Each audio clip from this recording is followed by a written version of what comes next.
Nabi SAW mengutus ke wilayah Yamama setelah surat ini Ar-Rajal bin Unfuwa tadi. Karena dianggap dia hafal mayoritas ayat Al-Quran, dia hafal hadis. Nabi kirim sebagai da'i. Tapi subhanallah nanti akan kita singgung dalam pelajaran kita teman-teman sekalian. Pentingnya orang istiqamah di atas keimanannya. Tak boleh tergoda dengan urusan dunia ini. Ini Ar-Rajal ini, dia sebelum tiba di wilayah Yamama, diajak negosiasi oleh Musailam Al-Kadzab. Jadi Musailam Al-Kadzab temuin dia sebelum sampai ke sana. Padahal dia datang ke Yamama untuk menyampaikan atau mengajarkan tentang Islam. Maka Musailamah mengatakan, hai Rajal, kalau seandainya kau menyampaikan kepada kaumku, kalau aku juga diutus sebagaimana Muhammad diutus, aku akan jadikan kamu yuriduna an yutfi'u nurallahi biafwahihim. Namanya seseorang yang bernama Ar-Rijal ya, atau Ar-Rajal bin Unfuwah. Ar-Rajal bin Unfuwah ini perlu kita kenang kisahnya karena orang ini punya kisah unik. Abu Hurairah menukil kepada kita radhiyallahu anhu, beliau mengatakan pernah satu hari saya sedang duduk bersama seorang dari Ansar dan ini ya Ar-Rajal bin Unfuwah, dan Nabi SAW melewati kami mengatakan, demi zat yang jiwaku dalam genggamannya, salah seorang dari kalian bertiga ini nanti akan menjadi penghuni neraka yang gigi gerahamnya lebih besar daripada gunung Uhud. Ini sahabat Nabi. Dan di masa itu kata Abu Hurairah, saya jadi khawatir tentang diri saya karena kedua orang ini orang-orang yang saleh di mata umat Islam. Dua-duanya coba menghafal Al-Quran, dua-duanya menghafal hadis Nabi SAW, gitu kan? Tapi subhanallah, Abu Hurairah mengatakan berjalan waktu, orang dari Ansar ikut perang mati syahid. Sehingga tinggal saya bersama dengan Ar-Rajal bin Unfuwah ini. Tapi saya lebih khawatir karena Rajal bin Unfuwah hafal Al-Quran waktu itu. Walaupun belum 30 juz karena ayat Al-Quran masih turun. Dia banyak hafal hadis Nabi SAW. Sehingga Nabi SAW kena percaya pada dia. Nabi utus dia untuk menjadi da'i dan menyampaikan tentang Islam ke orang-orang yang berada di Yamama, tempatnya suku Hanif namanya, ya suku Hanifah. Ini kebetulan sukunya Musailamah Al-Kadzab. Musailamah ini teman-teman pernah datang ke Madinah. Semua teman-teman sukunya masuk Islam kecuali dia. Awalnya tidak mau masuk Islam dia, ya. Kenapa? Karena teman-teman sampai bilang, kenapa kau tidak mau masuk? Kenapa kau tidak segera masuk Islam? Kenapa masih nunggu sementara kami semua masuk Islam? Lalu dia ucapkan kata-kata didengarkan oleh Nabi. Dia mengatakan, kalau seandainya Muhammad mau memberikan kepadaku kedudukan dia, maksudnya sebagai Nabi dan Raja, setelah dia meninggal, aku akan masuk Islam. Maka Nabi SAW waktu dengar, Nabi marah dan keluar dari rumah beliau, masuk ke masjid dan mengatakan, saya demi Allah, saya tidak akan pernah memberikan ini pun kepadamu. Ya, dan Allah Subhanahu Wa Taala akan memberikan kekuasaan kepada siapa yang dia inginkan. Dan sesungguhnya aku mengiramu seorang yang pendusta. Maka keluarlah julukan Musailamah Al-Kadzab.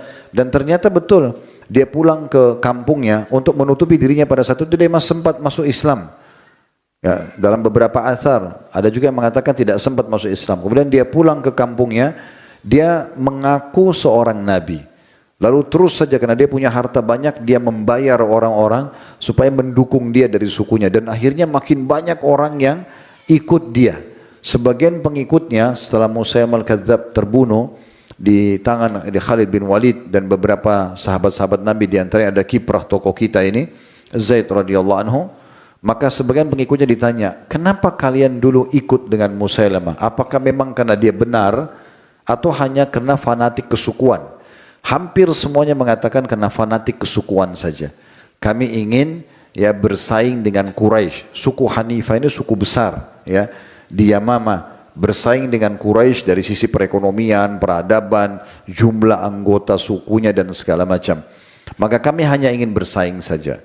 Musailamah Al-Kadzab ini, teman-teman sekalian, pernah mengirim surat kepada Nabi SAW ya, bahwasanya bumi ini kita bagi dua ya.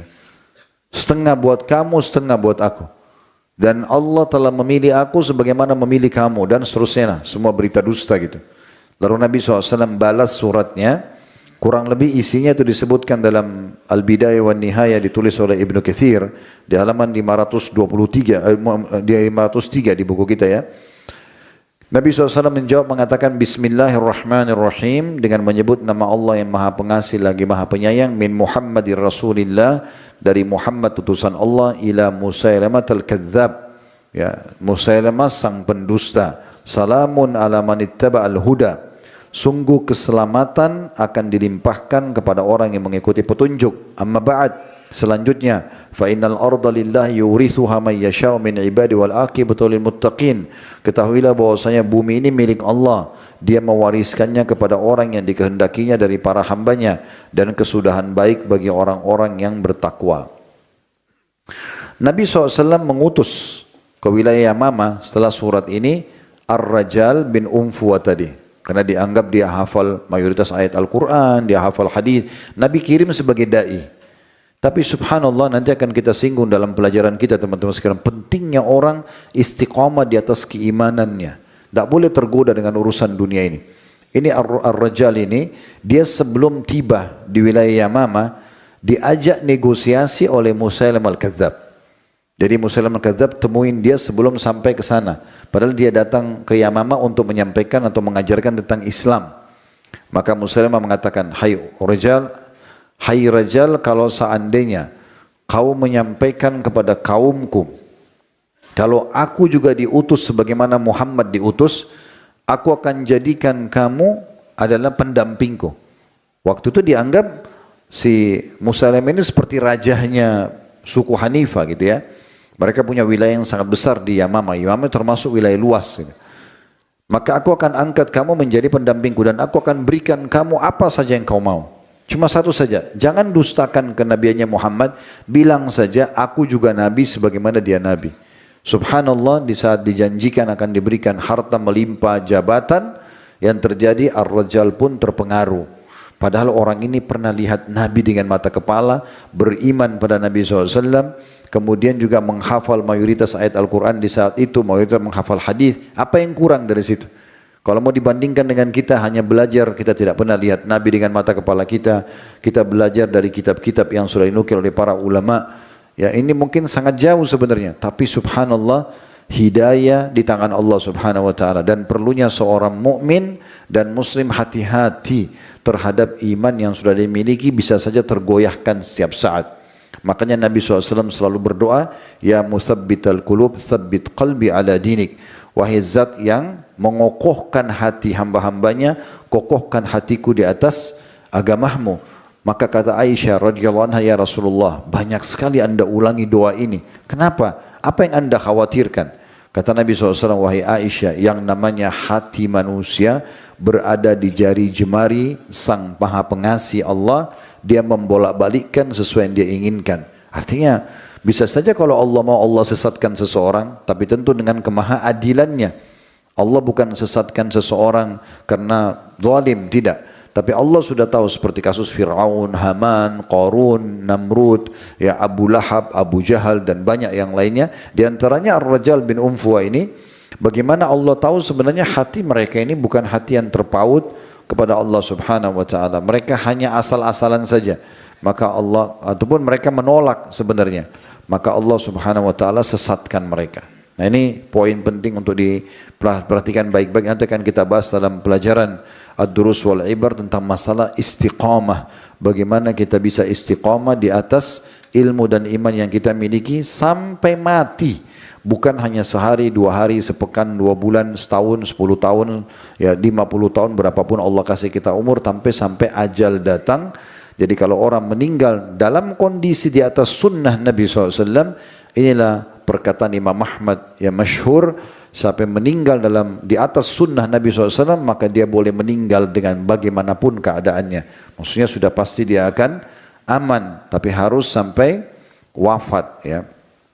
Maka Ar-Rajal ini pun akhirnya menyetujui Musailamah, dia masuk ke suku Hanifah, lalu dia mengatakan, sungguhnya aku utusan Muhammad dari Madinah dan aku salah satu sahabatnya, ketahuilah Muhammad Rasul, Musailamah juga Rasul.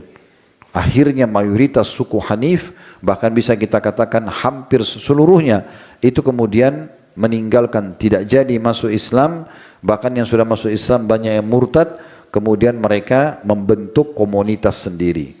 Nah, setelah Nabi SAW meninggal, karena ini muncul di akhir hidup beliau, maka Abu Bakar pun mengambil satu keputusan yang luar biasa. Beliau mengatakan atau mengutus pasukan dan menyuruh mereka untuk menyerang nabi-nabi palsu.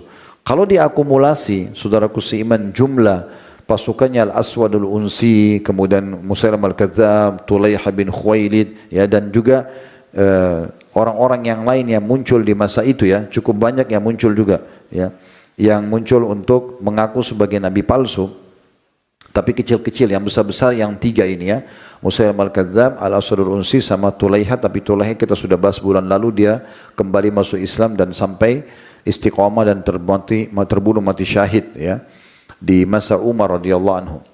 Yang jelas teman-teman sekalian, pada masa itu, ya, Abu Bakar mengambil satu keputusan yang sangat bijak. Beliau memerangi orang-orang yang murtad seperti ini, ya, dan ini keluar sebuah hukum yang sangat penting dari semua keputusan yang diambil oleh Abu Bakar. Di antaranya Abu Bakar mengambil keputusan tentang masalah, ya, beliau memerangi orang yang menolak untuk membayar zakat. Dan dari sikapnya Abu Bakar ini, hampir seluruh ulama sepakat mengatakan bolehnya mengambil zakat secara paksa dari pemilik harta yang tidak mengeluarkan zakatnya karena menolak hukum zakat itu, bukan karena kejahilan, ya. Dan juga di sini bolehnya memerangi orang-orang yang mengaku nabi palsu, ya, sehingga akhirnya mereka habis dan tidak tersisa lagi pemahamannya tersebar di kalangan muslimin. Dan tidak asing di masa-masa sekarang, bahkan ada yang mengaku juga sebagai nabi, ya, yang harusnya tidak boleh dibiarkan tentunya. Baik, pada masa itu terjadilah peperangan antara muslimin dengan pasukan Musailamah Al-Kadzdzab yang cukup besar sekali. Dan di masa itu pasukan Musailamah Al-Kadzdzab ini saking kuatnya dan banyaknya jumlahnya sampai mereka berhasil menembus kemahnya Khalid bin Walid, dan hampir saja Khalid bin Walid terbunuh pada saat itu bersama dengan istrinya. Tapi Allah SWT berikan perlindungan, muslimin berhasil memukul mundur mereka sampai akhirnya mereka sembunyi dalam sebuah perkebunan besar milik Musailamah. Dan di saat itu mayoritas sahabat mereka, ya, semuanya berazam untuk bisa membunuh dua orang. Itulah Musailamah Al-Kadzdzab sendiri dan Ar-Rajal bin Unfuwah yang menjadi penyebab tersebarnya pemahaman kenabian palsu Musailamah tersebut. Maka akhirnya mulailah para sahabat diceritakan panjang lebar, mereka meminta kepada Khalid bin Walid untuk membentuk kelompok-kelompok pasukan dan mereka berperang. Terus saja mereka maju sampai tiba di perkebunan tersebut, sampai akhirnya tokoh kita ini, yaitu Zaid bin Khattab, beliaulah yang menemui Ar-Raja ibn Unfuwah dan berhasil membunuhnya di saat itu. Dan dengan itu, ya, Zaid bin Khattab ini sebelum dia maju untuk membunuh Ar-Raja bin Unfuwah, memang dia sempat mengatakan, wahai sekalian manusia, gigitlah gigi-gigi taring kalian, lalu seranglah musuh kalian dan majulah terus. Dia mengatakan, demi Allah, aku tidak akan berbicara hingga Allah Azza wa Jal mengalahkan mereka atau aku ketemu dengannya mati. Lalu aku akan berbicara kepadanya tentang hujahku atau alasanku. Maka dengan semangat yang besar dan bagaimana Zaid bin Khattab membakar semangat kaum muslimin dari muhajirin dan ansar untuk maju, yang dimaksudkan adalah gigit lagi gigi taring kalian, maksudnya tidak usah banyak ngomong, ayo segera menyerang, ya. Di sini maksudnya orang-orang Arab biasa mengatakan gigit gigi taring kalian, maksudnya tidak usah banyak ngomong, udah langsung saja action saja, gitu, ya. Maka semuanya pada maju menyerang, dan yang berhasil membunuh orang yang murtad ini dan penyebab tersebarnya kenabian palsu, Ar-Rijal terbunuh di tangan, ya, Zaid bin Khattab radhiyallahu anhu. Dan dengan terbunuhnya Ar-Rajal, maka melemahlah kekuatan pasukan Musailamah Al-Kadzdzab, sampai Musailamah sendiri pun akhirnya terbunuh di tangan kaum muslimin.